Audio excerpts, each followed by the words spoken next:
Well, good morning and welcome back to Kids Zone, you guys. And I want to make sure to say Merry Christmas to you.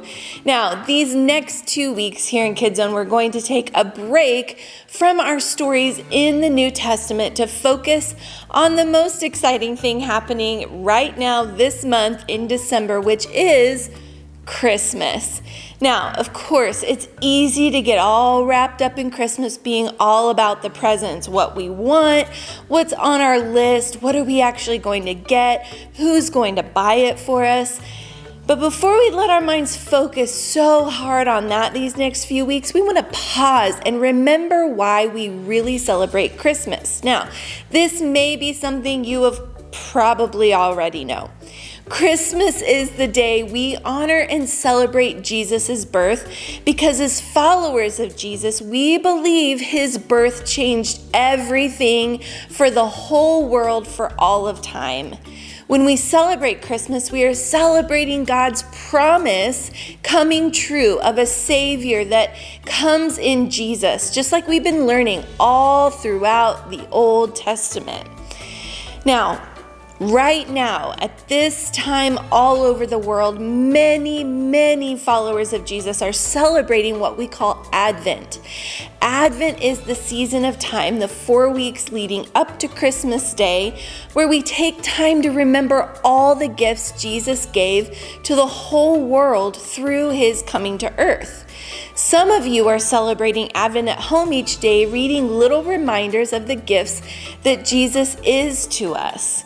And this week and next week, we will talk about 4 special gifts Jesus gave us.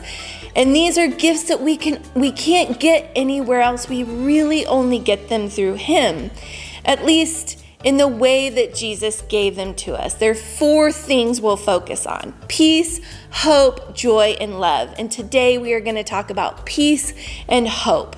First, when we're talking about peace, Isaiah, the Old Testament prophet, calls Jesus the Prince of Peace in Isaiah 9. He brings us a kind of peace that we cannot get anywhere else.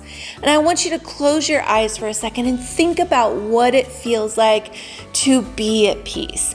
Take a deep breath, let it out slowly. Think about what it's like to not worry about anyone else or anything else. You're not thinking about the next thing you have to do. You're not afraid of the things that are scary to you. You're at peace. Now, Jesus promises to give us peace that no one else in the world can give. He can make our insides, our inner world, calm when everything else on the outside, all around us, is crazy or hard or even sometimes terrible. Jesus is the only one who can give us peace with God. That is why he's called the Prince of Peace. And we also celebrate that Jesus gives us the gift of hope. Hope is being able to know that even if things are hard or not good right now, they can and will be someday.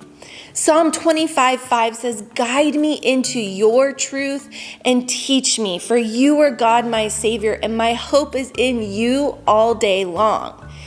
Zechariah teaches us about hope in Luke 2 as John the Baptist's father. He knew that there was a coming Savior. He was old enough to remember how hard it was to wait on God to come through on his promise that he would send that promised Savior.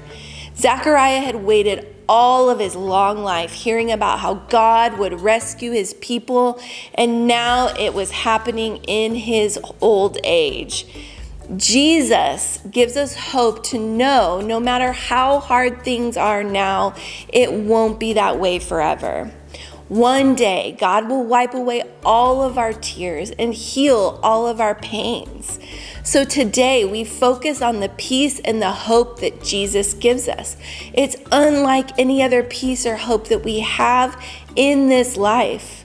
Next week, we will talk about the gifts of joy and love that Jesus gives through his birth, the kind of joy and love we can find nowhere else on earth.